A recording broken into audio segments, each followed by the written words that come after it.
مرحبا من جديد. فيديو اليوم حبيت أعطي رأيي بمفاهيم مشاكل الحياة.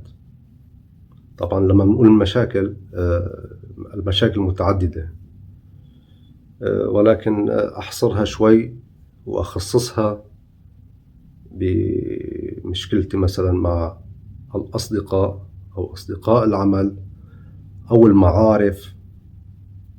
نحصرها بهالزاوية بعيدا عن أقرب المقربين أو في داخل المنزل، مشان نعطي الحق بالشرح للموقف أو المشهد اللي بدنا نحكيه أو الرأي.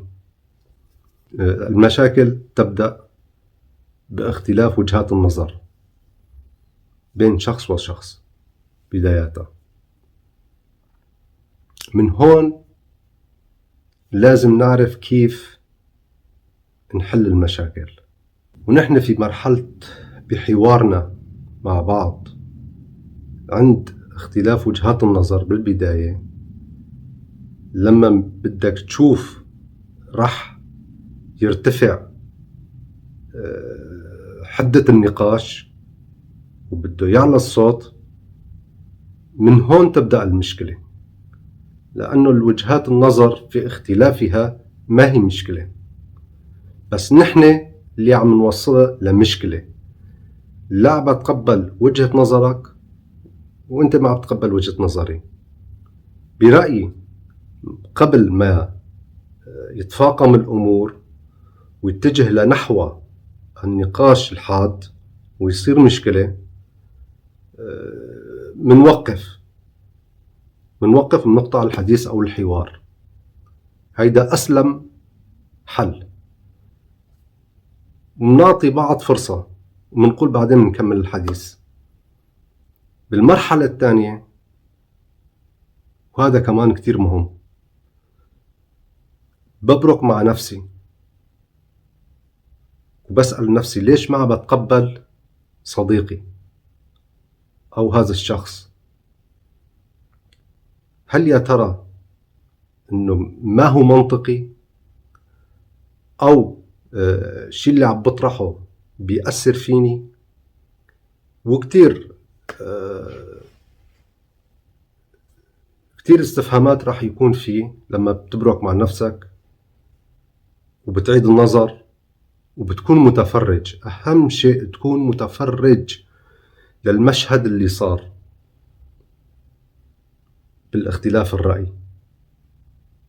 لما تكون متفرج لذاتك ونفسك مع الشخص اللي كان مقابلك، رح تصل لحل المشكلة. أنا واثق تماما رح تصل. كون متفرج. لما تكون متفرج رح تكون صاحي كتير، وخصوصا ما خليت الحوار يتوسع أكتر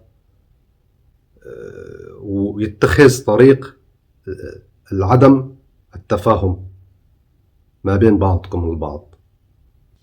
لازم نتقبل رأي بعض، ولكن إذا شخص المقابلك بده يفرض رأيه عليك وتطبقه في حياتك، وهذا الشيء بتشوفه أنت وراجعت نفسك أنه ما هو منطق ورح يأثر على حياتك وبيتك، من الأفضل تنسحب.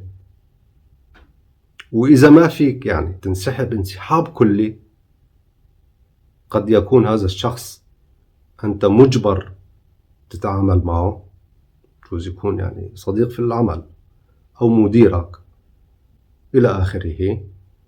حاول تتجنب الحوارات واللقاءات معه.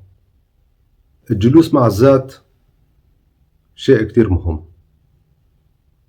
وعلى فكرة مو بس يعني بأمور المشاكل يعني، أو قبل ما نصل لمرحلة المشكلة، إنه نبرك مع ذاتنا ونراجع نفسنا ونتفرج المشهد والموقف اللي صار.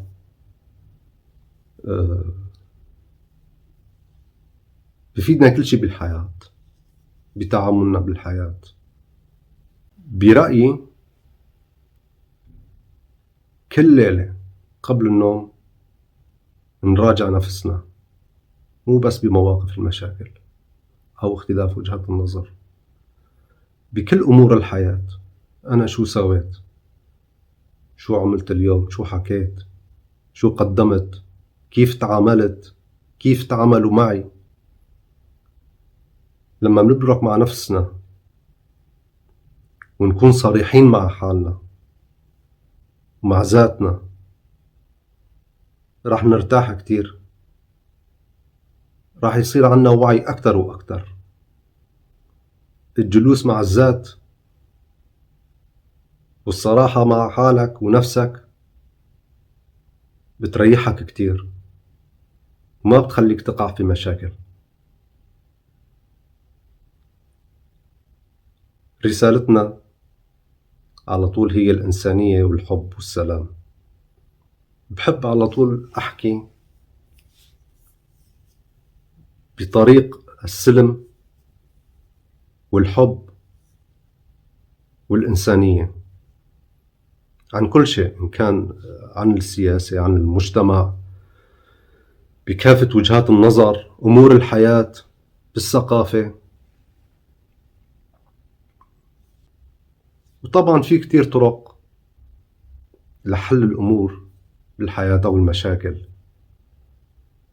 هيدا أحدى الطرق، يعني حبيت أنا أطرحها بكل بساطة وعفوية، وبتمنى أنتم كمان تشاركوني أصدقائي المتابعين وبتعليقاتكم. طبعا التعليق اللي بيكون فيه طريقة حلوة وجديدة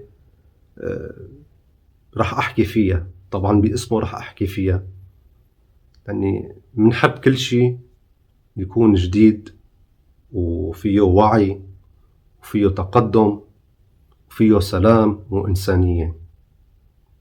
سلامي للجميع.